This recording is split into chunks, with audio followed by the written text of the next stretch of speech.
happen eventually. 오늘 하나님께서 우리에게 주신 말씀은 디모데후서 4장 1절부터 2절 말씀입니다. 이수정 집사님 성경 봉독해 주시겠습니다. 하나님께서 오늘 우리에게 주신 말씀은 디모데후서 4장 1절에서 2절까지 말씀입니다. 하나님 앞과 살아있는 자와 죽은 자를 심판하실 그리스도 예수 앞에서 그가 나타나실 것과 그의 나라를 두고 엄히 명하노니 너는 말씀을 전파하라. 때를 얻든지 못 얻든지 항상 힘쓰라. 범사에 오래 참음과 가르침으로 경책하며 경계하며 권하라. 아멘. 아멘. 자리에 앉으시 바랍니다. 지난주 저희는 성경의 유익이라는 제목으로 함께 말씀을 나누었습니다. 두 가지 유익을 함께 생각해 봤는데요. 첫 번째 유익은 그 성경은 모든 이로 하여금 구원에 이르게 하는 지혜가 있다라고 말씀드렸고요. 두 번째 유익은 교훈과 책망과 바르게 함과 의로 교육하기에 유익하며 또한 모든 하나님의 사람을 온전하게 하여 모든 선한 일을 행할 능력을 갖추게 한다. 이것이 성경이 우리에게 주는 유익이다라고 말씀을 드렸습니다. 이제 우리는 디모데후서 4장 1절부터 2절까지 말씀을 통해서 말씀을 전파하라라는 제목으로 함께 말씀을 나누도록 하겠습니다. 3장 후반부에서 성경의 유익에 대해서 이야기했습니다. 그래서 모든 선한 일을 행할 능력을 갖추게 한다라고 했는데요. 그 선한 일을 행하기 위한 그 능력을 갖추게 하는 것이 어떤 내용인지를 이제 4장 전반부에서 조금 더 이렇게 부연해서 설명을 합니다. 그런데 그 4장 1절부터 8절 내용 중에 오늘은 1, 2절 말씀을 볼 건데요. 저는 이 4장 1절부터 2절 말씀이 바울이 했던 그 어떤 명령보다도 가장 강력하고 엄중한 명령이다라고 생각이 돼요. 바울이 디모데를 향해 아니면 교회를 향해서 명령형의 그 표현들을 굉장히 많이 쓰거든요. 이렇게 해라라고 그 하나님의 말씀을 통해 이제 권하는 거죠. 그리고 좀 더 강력하게 강조하는데 오늘 본문 1, 2절은 그가 했던 모든 그 명령의 무게보다 가장 강력한 무게로 디모데에게 명령하고 있는 거죠. 그리고 그 명령은 디모데에게만이 아니라 우리 모두에게 주는 명령인데요. 그 무게를 느낄 수 있는 것은 바로 1절 표현인데 저희가 1절 말씀을 함께 보도록 하겠습니다. 제가 읽겠습니다. 하나님 앞과 살아있는 자와 죽은 자를 심판하실 그리스도 예수 앞에서 그가 나타나실 것과 그의 나라를 두고 엄히 명하노니. 여러분이 1절 표현을 보면 어떻게 보면 이제 주어는 빠져 있어요. 나는, 내가. 바울은 결국 이제 중요한 동사는 뭐냐? 엄히 명한다. 내가 명한다. 그런데 그 중간에 부연하면서 그 무게를 더하기 위해서 여러 가지 표현을 동원해서 지금 바울이 자신의 명령의 무게를 더하고 있는 것을 볼 수 있는데요. 저는 이 1절 표현을 보면 말 그대로 어마무시한 표현이다라고 생각합니다. 이 원어에는 엄히 명하노니라는 이 동사가 가장 앞에 등장을 하는데요. 디아 마르티로마이라는 표현이에요. 이 표현은 마르터, 그러니까 영어로 마터라는 이 표현은 순교자라는 표현이거든요. 이 표현이 마르티로라는 이 동사에서 나왔어요. 그런데 이 동사는 뭐냐면 증언하다, 증명하다라는 뜻이죠. 그리고 그것의 헬라어 명사가 마르티스, 순교자라는 뜻이에요. 그러니까 말 그대로 자신의 생명을 걸고 무엇인가를 증언하는 것. 그래서 아주 강력하게 명하는 것, 바로 그것이 마르티오라는 이런 표현입니다. 이 증언하다, 엄히 명한다라는 이 표현은 이 디모데서에서 몇 곳에 등장을 해요. 디모데 전서 5장 21절에도 이 표현이 사용되는데요. 제가 5장 21절 한번 읽어보겠습니다.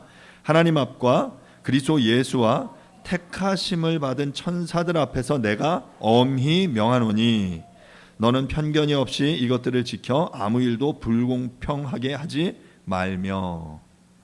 그러니까 여기 바울이 엄히 명하는데 그 앞에 뭔가 이렇게 부연된 수식어가 있죠. 하나님 앞과 그리스도 예수와 택하심을 받은 천사들 앞에서 명한다. 또 한 표현이 나오는데요. 디모데후서 2장 14절입니다. 너는 그들로 이 일을 기억하게 하여 말다툼을 하지 말라고 하나님 앞에서 엄히 명하라. 이는 유익이 하나도 없고 도리어 듣는 자들을 망하게 함이라. 이 본문에도 이제 엄히 명하여라는 표현을 쓰고 있습니다. 디모데전서에서 보면, 그러니까 무엇 앞에서 지금 엄히 명하는데 그 표현에 보면 어떻게 보면 우리가 함께 읽은 1절에서는 하나님 앞과 살아있는 자와 죽은 자를 심판하실 그리스도 예수 앞에서, 그러니까 뭐 크게 얘기하면 하나님과 그리스도 예수죠. 그런데 디모데전서 5장 21절은 거기에 뭐가 더 표현되냐면 천사들 앞에서, 택하심을 천사들 앞에서. 그래서 그 표현을 보면 그 디모데전서 5장 21절에 뭔가 이 증인들이, 천사라는 증인들이 한 부류가 더 포함돼서 이것도 굉장히 강력한 표현인 거예요. 자, 그런데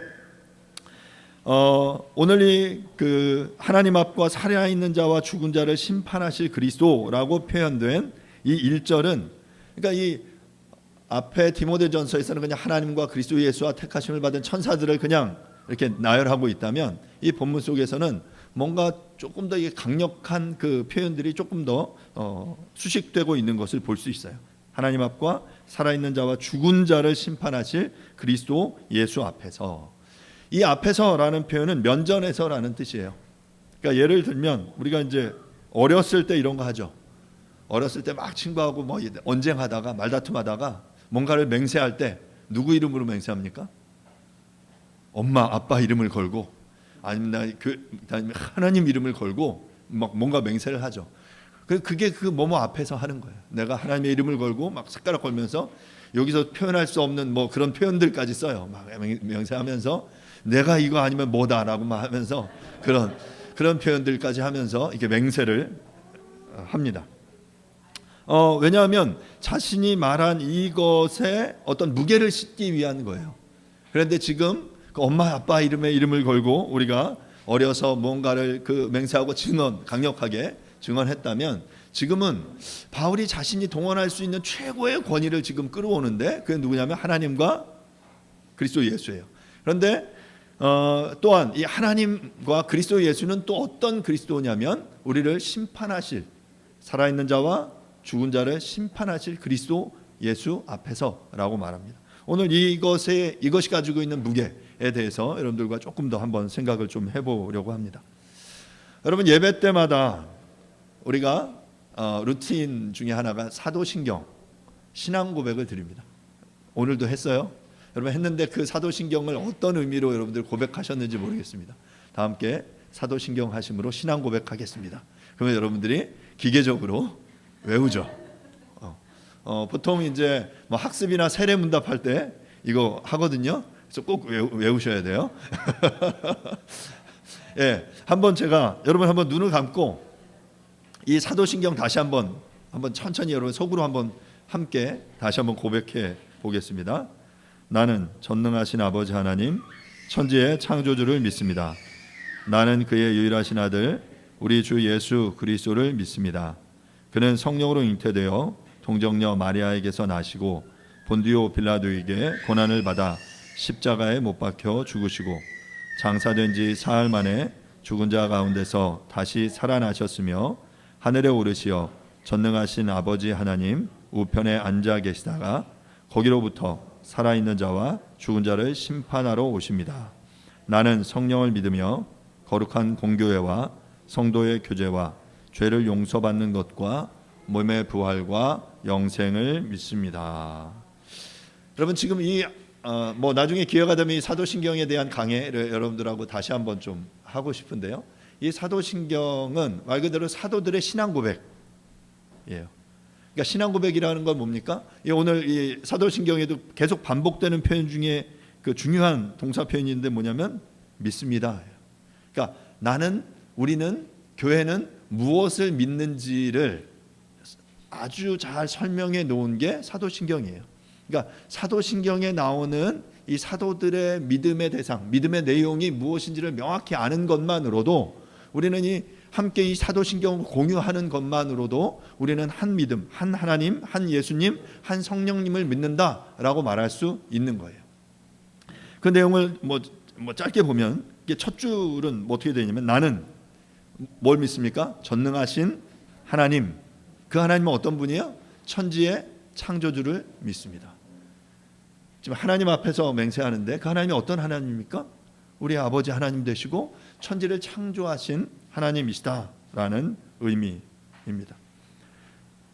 아주 이제 짧게 그 하나님을 천지의 창조주로서 고백하지만 우리가 성경을 보면 하나님께서는 모든 것을 지으시고 우리에게 복 주시는 아버지 하나님이시죠. 창세전에 그리스도 안에서 우리를 택하시고 그의 기쁘신 때로 뜻대로 우리를 구원하시기로 예정하시고 작정하시고 섭리하신 분이 바로 우리의 아버지 하나님이십니다. 그리고 그 하나님께서는 당신의 때에 아들을 보내셨고 이제 다시금 때가 차면 아들을 다시 보내셔서 이 땅을 심판하실 것입니다. 그 심판 때가 언제인지 알고 계신 유일하신 분이 바로 우리 아버지 하나님이시죠. 예수님도 그때 내가 모른다, 아버지만 아신다, 천사들도 모르고 아무도 모르고 오직 아버지만이 그 때를 아신다라고 말씀하셨죠. 바로 그 하나님 앞에서 지금 엄히 명하고 있다고 했어요. 그 다음 이제 사도신경 그 밑에 그 가장 많은 내용을 담고 있는 믿음의 내용은 뭐냐면 성자 예수님에 대한 내용이에요. 그 내용을 보면 나는 그의 유일하신 아들 우리 주 예수 그리스도를 믿습니다. 그 예수님은 어떤 분입니까? 그는 성령으로 잉태되어 동정녀 마리아에게 나시고 그는 그 성령으로 잉태되셨다. 죄를 알지 못하고 태어나신 분이다 라고 말씀하고요. 본디오 빌라도에게 고난을 받아 십자가에 못 박혀 죽으시고 그의 고난과 그의 죽음을 이야기하죠. 그것을 믿는다. 그리고 장사된 지 사흘 만에 죽은 자 가운데서 다시 살아나셨으며 라고 말하고 있습니다. 그리고 원문에는 그 지옥에 내려가셨다가 라는 표현이 요 사이에 등장해요. 지옥 강화. 지옥에 내려가셔서 베드로서에 등장해서 그 지옥에 내려가셔서 그 전에 죽은 자들을 구원하셨다라고 말하는데 지금 그 내용은 우리의 한글의 사도신경 원문에는 빠져 있어요. 그리고 나서 예수님은 어떻게 하십니까? 하늘에 오르시어 전능하신 아버지 하나님 어디에 앉아 계시다가 우편에 앉아 계시다가 거기로부터 뭐 하러 오십니까? 살아있는 자와 죽은 자를 심판하러 오시리라. 그러니까 지금 이 예수님에 대해서 제일 그 내용이 많죠. 그 당시 이 신앙 고백이 만들어질 당시에 가장 논쟁이 많았던 내용이 바로 이 성자에 대한 그 부분이었고, 그래서 그 부분을 아주 명확히 하기 위해서 사도신경이 사도들의 신앙의 이 고백의 내용에 예수님이 어떤 분이고 무슨 일을 하셨고 그분이 이제 이후에 어떻게 이 땅 가운데 다시 오실지에 대한 내용이 가장 많이 기록되어 있어요. 그 다음에 보면 나는 성령을 믿으며, 성령은 그냥 한 줄로 퉁쳤어요. 그냥 나는 성령을 믿으며. 그래서 우리가 뭐 요즘 시대 성령의 시대라고 말하거든요. 그러니까 성령이 다스리시고 우리 가운데 내주하시고 함께 하셔서, 그러니까 성령의 역할이 너무 중요한데 이 사도신경의 내용 속에는 그냥 한 줄로 그냥 너무 간단하게 했어요. 그래서 이제 이 성령이 강조되고 성령이 어떤 일을 하시는지 우리가 다시금 이렇게 회복해야 될 것이 우리에게 중요한 부분입니다. 그리고 나서 무엇을 믿습니까? 거룩한 공교회와 성도의 교제와 죄를 용서받는 것과 몸의 부활과 영생을 믿습니다. 여러분, 이게 사도신경, 신앙 고백, 우리의 믿음의 내용이에요. 그런데 지금 앞서 이야기한 대로 하나님 앞에서라는 건 하나님이 어떤 분인지에 대한 고백, 그 무게를 들고 우리가 아빠 이름으로 엄마 이름으로 하면 그 아빠 엄마의 그 전 존재를 걸고 무언가를 맹세하고 무언가를 증언하는 것처럼 우리가 하나님 앞에서 한다는 건 하나님이 어떤 분인지의 그 전 존재를 걸고 그 하나님의 전능하심과 그 하나님의 우리를 향한 당신의 사랑과 또 하나님께서 이 땅을 창조하시는 그 창조주로서의 또한 그분이 이 땅 가운데 예정하시고 다스리시는 그 모든 것을 걸고 얘기했어요. 하나님 앞에서만 해도 충분한데 그렇지 않습니까?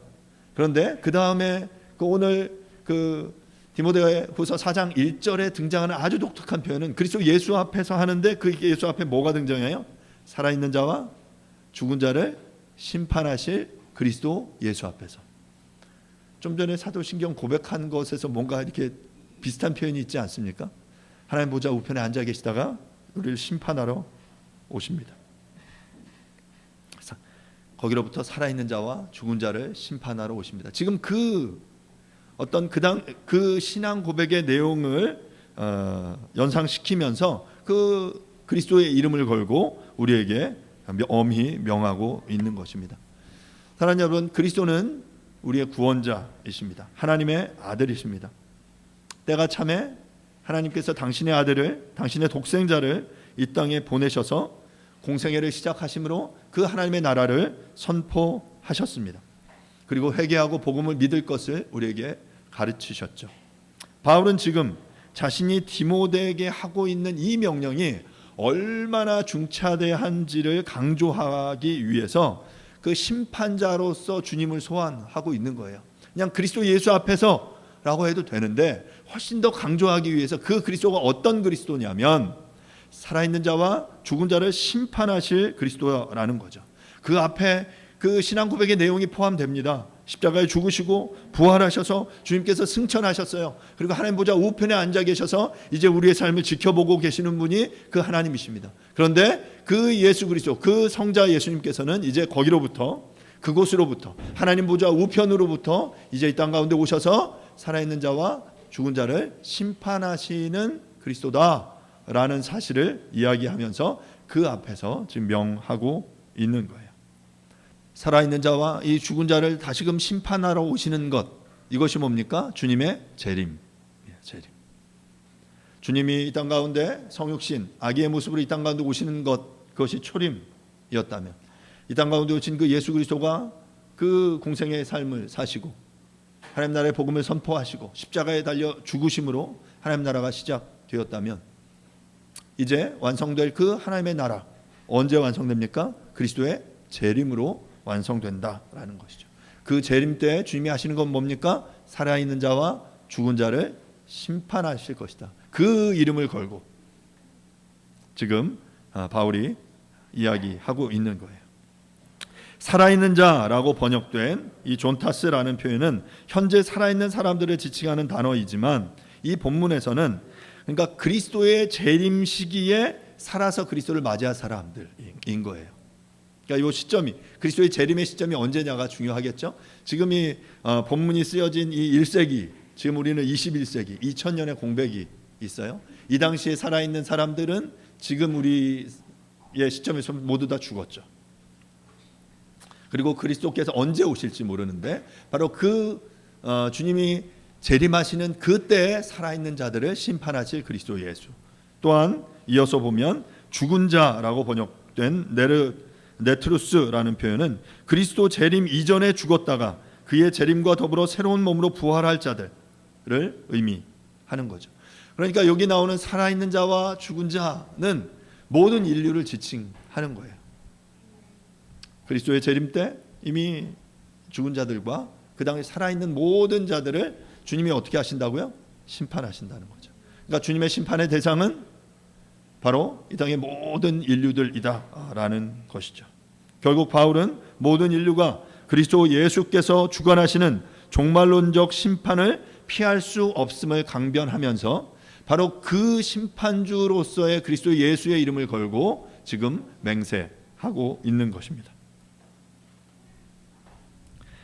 그런데 이 정도만 해도 아주 충분한데 이것으로 그치지 않아요. 또 뭔가가 그 후반부에 더 나옵니다.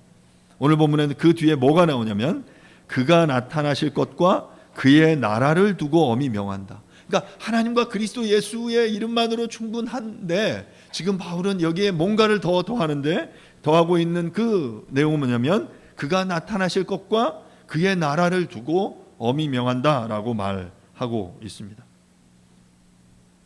디모데를 향한 바울의 명령에 무게를 더하는 것은 창조주로서의 하나님과 심판주로서의 예수님뿐만 아니라 예수 그리스도의 재림과 하나님의 나라를 모두 걸고 지금 명하고 있는 거예요. 나타나실 것과 라는 이 표현은 에피파네이안이라는 표현인데요. 이것은 그리스도의 영광스러운 재림을 가리키는 굉장히 중요한 표현이에요. 그리스도께서 영광스럽게 이 땅 가운데 다시 오시는 재림을 표현할 때 바로 이 나타나심이라는 이 헬러 단어가 사용이 됩니다. 그리스도께서 그렇게 재림하실 것을 두고 내가 맹세한다. 그리고 또 하나 중요한 건 그의 나라를 두고 맹세하고 있습니다. 그의 나라라고 표현된 바실레이안 아우트라는 이 표현은 바실레이아는 왕국, 그 나라라는 뜻이에요. 나라. 하나님의 나라. 바로 하나님의 왕권, 하나님의 다스림, 하나님의 주권이 인정되는 그 공간. 그 왕권이 미치는 영역, 그리스도인들의 유업으로서의 그의 왕국을 의미하는 것이 바로 이 바실레이아라는 이 표현입니다.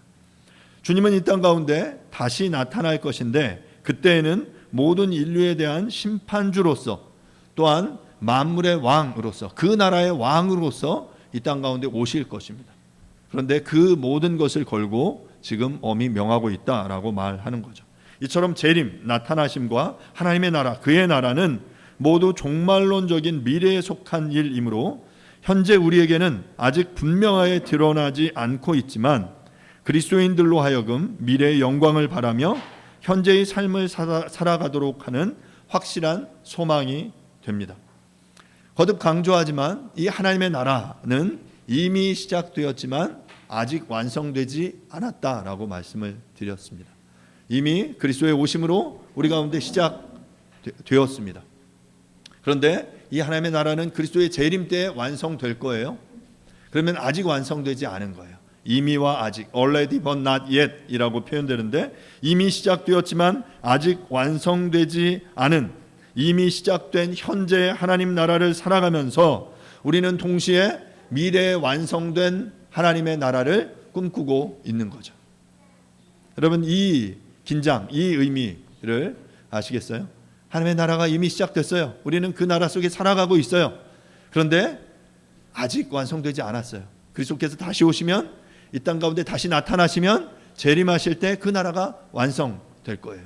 그런데 지금 바울은 그의 나타나심과 그의 나라를 두고, 그러니까 예수께서 이 땅 가운데 다시 심판주로 오셔서 이 땅을 그 심판하심으로 완벽한 하나님의 나라가 완성되는 그 날을 고대하고 소망하면서 지금 내가 너에게 엄히 명한다라고 말하고 있는 것입니다. 이러한 예수 그리스도의 재림과 그로 인해 완성될 하나님 나라에 대한 확신은 복음 전도자로서 여러 가지 핍박과 고난 속에서도 복음을 전파하는 사역을 더욱더 열심히 감당할 수 있게 합니다. 반대로 그리스도의 재림과 하나님 나라에 대한 믿음, 이 확신이 없다면 그는 복음 사역에, 하나님 나라의 일에 동참하는 일에 의심을 품게 될 것입니다. 바울은 지금 자신이 이 종말론적인 재림과 하나님 나라에 대한 너무나도 분명한 확신 속에서 하나님 앞과 살아있는 자와 죽은 자를 심판하실 그리스도 예수 앞에서 아주 강력하게, 아주 엄중하게 디모데에게 명하고 있는 거예요. 그러면 그토록 그가 아주 강력하게 모든 권위를 다 담아서 지금 명령하고 있는 내용이 뭐냐? 바로 그 내용이 바로 2절이에요. 2절에는 이제 5가지의 그가 명령을 하고 있는데요. 2절 말씀을 한번 보겠습니다. 너는 말씀을 전파하라. 때를 얻든지 못 얻든지 항상 힘쓰라. 범사의 오래 참음과 가르침으로 경책하며 경계하며 권하라. 여러분, 본절을 읽으면서 5개의 그 명령형 동사가 눈에 보이십니까? 첫 번째는 말씀을 전파하라. 두 번째는 항상 힘써라. 세 번째는 경책하라. 네 번째는 경계하라. 다섯 번째는 참아라. 권하라. 이것이 5개의 명령이에요.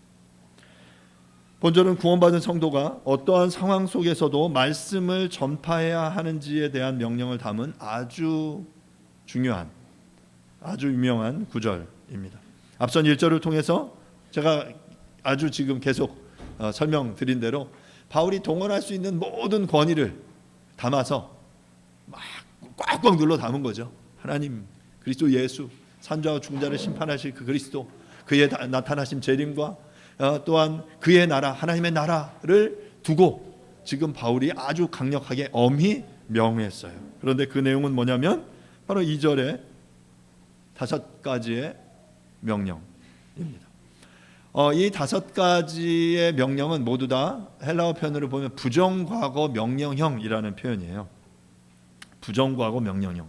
그러니까 이 부정과거 명령형은 이게 잘못하면 이제 부정과거라는 것이 어떤 의미인지 생각해 봐야 되는데, 이제 부정과거는 이제 부정하는 과거가 아니라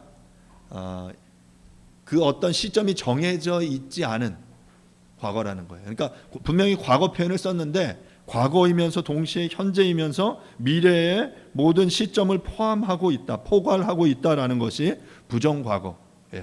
그러니까 이전에 과거의 형태로 명령을 했는데 그 명령이 이미 일어났고 일어나고 있고 일어날 것이다.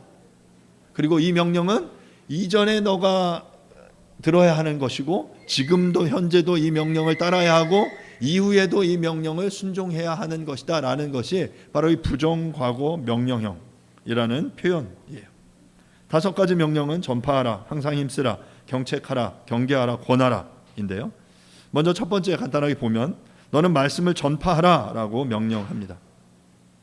전파하라라고 번역된 이 캐릭손이라는 표현은 캐리소의 부정과거 명령형이에요. 선포하다, 포고하다라는 그런 의미이죠.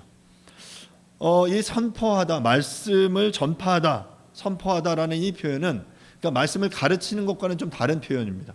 가르치다라는 표현은 헬라어로 이제 디다케라는 표현을 쓰거든요. 그래서 예를 들어서 제가 여러분들 앞에서 지금 이렇게 가르치는 건 디다케에 가까워요. 그런데 이 본문에서 말하는 말씀을 전파하라라는 이런 표현은 공중 앞에서 그 하나님의 복음을 알지 못하는 이방인들 앞에서 말씀을 선포하는 행위를 의미합니다. 이미 신앙을 가진 자들 앞에서 가르치거나 설교를 하는 것과는 비견할 수 없는 수준의 것이죠. 당시 초대교회 상황을 생각한다면 이것은 아주 매우 위험한 명령임을 알 수 있습니다. 초대교회 황제 숭배를 강요받는 이 상황 속에서 불신자들에게 소리 높여 말씀을 전파하는 행위는 죽음을 의미하는 것과 같았습니다. 이러한 상황 속에서 이교도들 앞에서 말씀을 선포하는 것은 엄청난 핍박과 죽음의 위협에도 불구하고 그들에게 복음을 전하는 것이 매우 중요하고 시급한 명령이었기 때문입니다. 당시 에베소 교회 안에 거짓 교사들은 이익과 명성을 얻기 위해서 거짓 가르침을 전했는데 그들은 돈을 받고 이 가르침을 전한 거예요. 그것과는 아주 다르게 지금 하나님의 말씀을 위협 속에서도 선포하는 것, 이것은 굉장히 대조적이죠. 그리고 이것이 아주 위험한 명령임을 우리는 알 수 있습니다. 두 번째 명령은 때를 얻든지 못 얻든지 항상 힘써라. 그러니까 힘써야 될 내용은 없지만 앞에 말씀을 선포하는 거예요. 말씀을 전하는데 그것을 때를 얻든지 못 얻든지 항상 힘써라 라고 말합니다. 요 때를 얻든지 못 얻든지라는 표현은 굉장히 재미있는 표현인데요. 이 때를 얻든지라는 표현은 카이로스라는 뜻이에요. 유라는 표현은 헬라어로 좋은, 굿이라는 뜻이고요. 카이로스는 뭡니까? 하나님의 때를 의미할 때 카이로스라는 때를 써요. 그러니까 좋은 때, 때를 얻든지 좋은 때. 그러면 반대로 때를 못 얻든지는 헬라어로 뭐냐면 카이로스예요. 아는 부정이에요. bad. 그러니까 나쁜 때. 카이로스. 그러니까 좋은 때든지 나쁜 때든지 항상 복음을 전하고 말씀을 선포하는 것에 어떻게 해라? 힘써라 라고 말하는 것이죠. 바울은 이와 같이 복음 전파하는 일에 이런 자세를 취했습니다. 저희가 지난 금요일 날 성경 읽기 시간에 빌립보서 말씀을 함께 읽었는데요. 그 읽었던 말씀 중에 이런 표현이 나와요. 빌립보서 1장 15절부터 18절을 제가 한번 읽어보겠습니다. 어떤 이들은 투기와 분쟁으로 어떤 이들은 착한 뜻으로 그리스도를 전파하나니 이들은 내가 복음을 변증하기 위하여 세우심을 받은 줄 알고 사랑으로 하나 그들은 나의 매임에 괴로움을 더하게 할 줄로 생각하여 순수하지 못하게 다툼으로 그리스도를 전파하느니라. 그러면 무엇이냐? 거칠애로 하나 참으로 하나 무슨 방도로 하든지 전파되는 것은 그리스도니 이로써 나는 기뻐하고 또한 기뻐하리라. 그러니까 지금 빌립보 교회 안에 성도들을 향해 바울이 지금 말하는 거예요. 성도들이 어떤 사람들은 착한 뜻으로, 그러니까 복음을 변증하기 위해서 바울을 위해서 바울과 함께 마음을 합해서 복음을 증거하는 사람들이 있었어요. 그런데 또 그런 사람들만 있는 게 아니라 반대로 그 바울을 대적하기 위해서 17절에 나의 매임의 괴로움을 더하게 할 줄로 생각하여 순수하지 못하게 다투는 이들이 있었어요. 그런데 그들이 그렇게 쉽게 생각하면 그리스도를 전파하는데, 복음을 전하는데, 말씀을 전파하는데 바울을 막 비방하면서 얘가 전하는 거 말고 이게 옳은 거야 라는 형태로 말씀을 전파하는 거예요. 자, 그럴 때 우리의 보통의 태도는 나를 비난하고 비방하는 이들에 대해서 정죄하고 틀렸다라고 대적하겠죠. 그런데 지금 바울은 어떻게 하고 있어요? 그럼에도 불구하고 나도 괜찮아. 어떤 상황이든지, 좋은 의도든지 나쁜 의도든지, 좋은 동기든지 나쁜 동기든지 그것을 통해서 그리스도만 전파된다면 나는 그것으로 기뻐할 거야 라고 말하고 있는 거죠. 바로 이거예요. 때를 얻든지 못 얻든지 복음을 전파해라 라는 이 표현은 바로 좋은 동기든지 나쁜 동기든지 너희들이 언제든지 항상 그 복음을 전하기에 노력해라, 힘써라 라는 거죠. 항상 힘써라 라는 표현은 본래 가까이 있다, 옆에 있다라는 표현이에요. 그러니까 복음을 전하기 위해 항상 그 옆에 있어라 라고 말하고 있는 거죠. 자신의 복음 전파의 임무에 가까이 있어야 함, 복음 전파를 위해서 항상 준비되어 있어야 함을 지금 의미하고 있는 표현입니다. 제가 이 표현을 생각하면 이렇게 항상 떠오르는 그 단어가 있는데 5분 대기조예요. 5분 대기조. 군대에서 5분 대기조라는 게 있거든요. 그러니까 제가 이제 군대에 있을 때 5분 대기조가 이제 가동이 돼요. 그러면 그 제가 있던 그 부대에 한 분대 보통 한 8명에서 10명 정도 사이에 그 인원들이 5분 대기조로 편성이 됩니다. 그러면 그 5분 대기조는 어떻게 하는 거냐면 쉽게 말해 잘 때도 군화를 벗지 않고 자요. 왜냐하면 뭔가 비상이 걸리면 5분 안에 어딘가에 투입돼야 돼요. 예를 들면 화재가 났다든지 아니면 아주 신속하게 이렇게 전방을 향해 이렇게 공격을 대응 사격을 해야 되는 그런 상황들이 생기면 5분 대기조는 어디에 있든지 뭘 하든지 5분 안에 그 모여서 포병 같은 경우는 포차에 타서 그 장소로 이동해야 하는 거예요. 그게 이제 5분이에요. 그래서 가끔 이 훈련을 합니다. 불시에 그 상급 부대에서 와서 5분 대기조 이렇게 사이렌을 울려요. 그러면 막 여기저기서 뭐 하고 있다가 막 뛰어나와서 그러면 이제 그 심판관의 시간을 딱 재요. 5분 안에 군장을 다 갖추고 그곳 안에 들어오는지. 바로 그 그림이 항상 힘쓰라는 거예요. 복음을 전하기 위해 항상 준비되어 있고 그것을 위해서 항상 힘을 쓰고 노력하고 있는지, 바로 그것이 본문에서 이야기하는 항상 힘써라. 때를 얻든지 못 얻든지 힘써라 라고 말하는 것이죠. 그만큼 이 복음을 전하는 것, 이것이 중차대하고 너무나도 강력한 하나님의 엄중한 명령이기 때문에 그렇습니다. 2019년 9월 8일이 무슨 날인지 아십니까? 2019년 9월 8일? 네?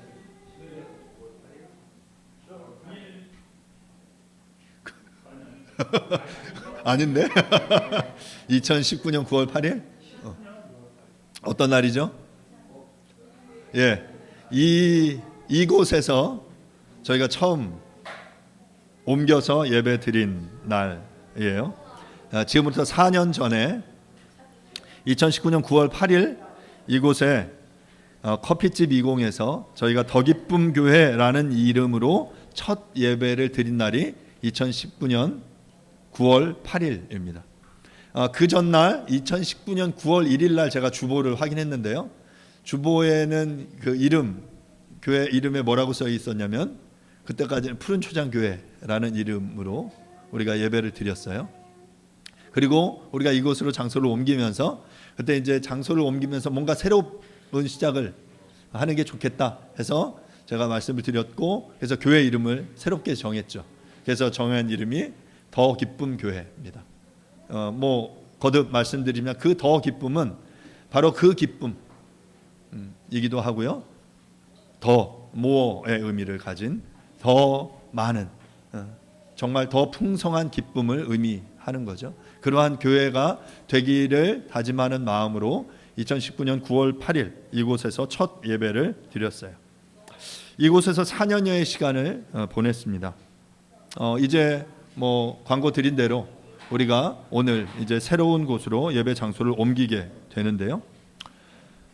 저는 때를 얻던지 못 얻던지라는 이 표현과 동일하게 우리가 어떤 장소에서든지 그 하나님의 말씀을 증거하고 선포하기 위해 항상 힘쓰는 저와 여러분들이 될 수 있기를 간절히 바랍니다. 세 번째 명령은 경책하며인데요. 경책하며라고 번역된 엘렌크손이라는 표현은 증거를 대다, 유죄 판결을 하다, 질책하다라는 그런 표현이에요. 이는 그리스도의 몸된 교회의 덕을 훼손하는 그리스도인들의 잘못된 교리 이해와 잘못된 행위에 대해서 명백한 증거를 제시하면서 그들이 잘못되었음을 분명하게 지적하는 것, 유죄 판결을 하는 거예요. 되게 부담스럽죠. 교회 안에 뭔가 잘못된 일을 하는 사람들을 향해서 그 근거를 대면서 우리가 지난 성경의 유익 속에서 교훈과 책망과 바르게 함, 책망하는 거예요. 너가 이거 잘못됐어 라고 분명하게 말하는 것이 바로 경책하며라는 것이죠. 우리가 경책할 때는 반드시 성경을 가지고 해야 한다라고 말씀드렸습니다. 세상에 변하는 기준이 아니라 변치 않는 기준인 성경을 통해서 그들의 잘못을, 유죄를 지적해야 한다라는 것이죠. 네 번째 명령은 경계하며인데요. 경계하며라고 번역된 에피티메손이라는 표현은 말 그대로 비난하다, 벌하다라는 의미예요. 이 표현이 어디서 사용됐냐면 마태복음 8장 26절에서 예수님께서 이 풍랑, 바람과 바다를 꾸짖으십니다. 그때 이 표현, 이 경계하며라는 표현이 사용됐고요. 마태복음 16장 22절에서 베드로가 예수님을 꾸짖을 때 사용되기도 했어요. 베드로가 그 예수님이 이제 자신의 십자가의 죽음과 부활에 대해서 이야기하자 그러지 마십시오. 그래서는 안 됩니다. 라고 했는데 그 안 됩니다라는 것이 꾸짖다라는 표현이거든요. 그 베드로가 예수님을 꾸짖었어요. 예수님 그러시면 안 된다고. 예수님 죽으신다고요? 떠나신다고요? 안 된다고요. 하면서 꾸짖을 때 바로 이 표현이 사용이 됐어요. 핸드릭스는 결코 명백하게 드러난 죄에 대하여 부드러운 말로 해서는 안 된다라고 말했습니다. 그러니까 잘못을 꾸짖을 때는 분명하게 꾸짖어야 한다라는 것이죠. 우리가 잘못을 지적하면서도 웃는 모습으로 하면 아이들이 헷갈려요. 잘못된 걸 할 때는 낮고 이 무게 있는 목소리로 얼굴에는 때로는 좀 심각하게 너가 이것을 잘못했다라고 분명하게 말해 주어야 한다라는 거죠. 지금 그 모든 권위를 가지고 지금 교회 안에 그 하나님을 대적해서 잘못된 것들을 전하는 이들에 대해서 경책하며 경계해라 라고 바울은 말합니다. 그리고 나서 그런데 이렇게 끝나는 게 아니라 이제 다섯 번째 마지막 명령을 이야기하는데요. 그것은 권하라 라는 표현입니다. 권하라라고 번역된 파라칼레손이라는 표현은 파라칼레오, 우리가 파라클레토스, 성령, 보혜사라는 의미인데 옆에서 말하는, 위로하다, 용기를 북돋아 주다라는 표현이 바로 권하다라는 이 표현이에요. 경책하며 경계하는 동시에 아주 강력하게 엄중하게 그 죄를 유죄임을 판단하고 그것들에 대해서 잘못을 꾸짖는 동시에 어떻게 하라고요? 권하라. 옆에서 그 사랑을 담아서 그들을 위로하는 그러한 모습들이 함께 있어야 한다라고 말하고 있는 것이죠. 그런데 이제 여러분 본문 속에 보면 이 세 번째, 네 번째, 다섯 번째 명령 앞에 또 하나의 수식어가 있는데 뭐냐면, 자, 경책하며 경계하며 권하는데 어떻게 그렇게 하라고 말하냐면 오래 참음과 가르침으로 그렇게 해라. 오래 참음과 가르침으로 경책하며 경계하며 권해라 라고 말하고 있어요. 그럼 오래 참음은 뭡니까? 하나님이 죄인에 대한 그 성품이에요. 하나님이 우리 죄인들을 하나님이 있는 그대로 오셨다면 그냥 단번에 심판하시는 게 옳죠. 그런데 오래 참음으로 우리 가운데 인내하셨어요. 얼마나 오래 참으라고 말합니까? 한글 성경은 범사에 오래 참아라 라고 표현했는데 이건 조금 다른 것 같아요. 그래서 영어 성경에 보면 ESV는 complete라는 단어를 써요. complete patience, 완전한 인내, 완벽한 인내, 오래 참아라 라고 말하고요. NIV는 great patience라는 표현을 씁니다. great라는 표현을 쓰고 있어요. 그러니까 그렇게 complete하고 great한 그 오래 참음을 보여라 라고 명하고 있는 거고요. 그리고 나서 또한 어떤 자세가 필요하냐면 가르침으로 그렇게 해라라고 말하고 있습니다. 그러니까 이 가르침이라는 표현이 뭐냐면 디다케라는 표현인데요. 경책하며 경계하며 권면하는 일이 강압적이 아닌 설득력을 지닌 가르침의 방법으로 수행되어야 한다라는 것이죠. 그러니까 우리가 무언가를 경책했다, 잘못됐다라고 말할 때 가르침이 동반되지 않은 지적, 권면은 온전하지 않다는 거예요. 그러니까 가르침을 통해서 오래 참음과 가르침을 통해서 경책하며 경계하며 권해라라고 지금 바울이 말하고 있는 것입니다. 말씀을 마무리하겠습니다. 바울은 지금 자신의 유언적인 책 마지막 기록한 이 디모데후서의 말씀 속에서 그 여러 내용들이 아주 자신의 유언적인 명령이지만 바로 이 4장 1, 2절이 가장 강력하게 가장 엄중하게 무게를 담아서 우리에게 명령하고 있습니다. 하나님 앞과 산자와 죽은 자를 심판하실 그리스도 예수 앞에서 그의 나타나실 것과 그의 나라를 두고 엄히 명했어요. 그 엄숙한 명령은 무엇이냐면 바로 하나님의 말씀을 전파하라는 것입니다.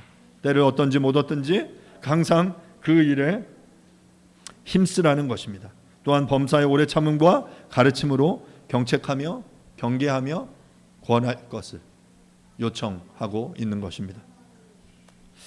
사랑하는 여러분, 디모데를 향한 이 명령이 바로 우리를 향한 명령임을 기억할 수 있기를 간절히 바랍니다.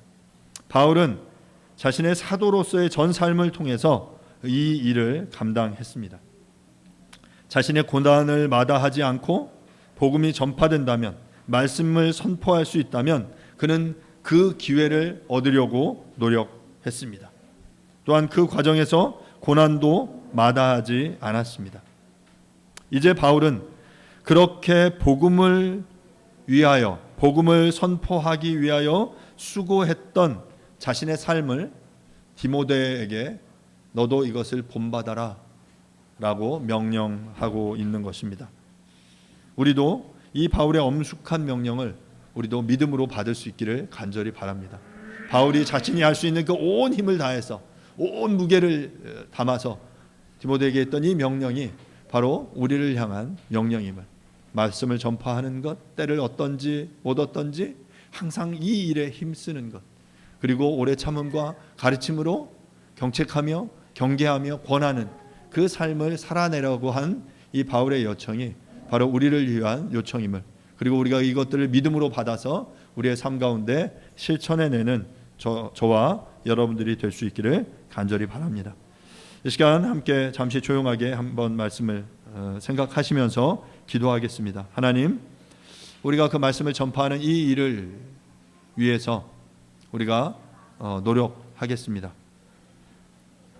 우리에게 그러할 수 있는 힘과 능력을 주십시오 라고 이 시간 함께 조용한 소리로 하나님 앞에 잠시 기도하도록 하겠습니다. 기도하겠습니다. 하나님 아버지, 주의 은혜를 구합니다. 하나님의 말씀을 선포할 것은 우리에게 명령하신 것들을 듣습니다. 말씀을 전파하는 일에 우리가 힘을 다할 수 있도록 주님 은혜를 베풀어 주옵소서.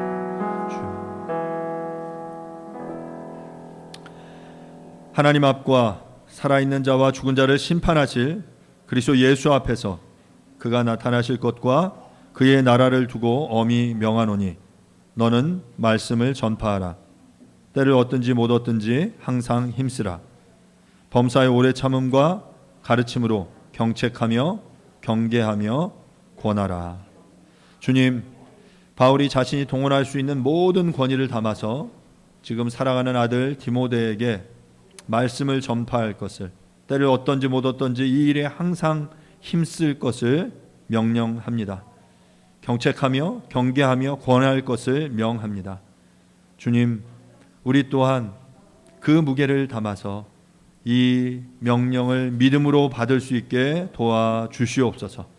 말씀을 전파하는 이 일에 우리가 때를 얻든지 못 얻든지 좋은 동기든지 나쁜 동기든지 어디에서든지 우리가 이 말씀을 전파하는 일에 최선을 다할 수 있도록 항상 힘쓰고 준비될 수 있도록 하나님 은혜를 베풀어 주시옵소서. 감사드립니다. 예수님의 이름으로 기도합니다. 아멘. 먼저 뉴시티 교리문답 35번 문항입니다. 우리가 오직 믿음으로 말미암아 은혜로만 구속받았다면 이 믿음은 어디에서 온 것입니까? 믿음을 포함하여 우리가 그리스도께 받은 모든 선물은 성령에게서 온 것입니다. 아멘. Happen eventually.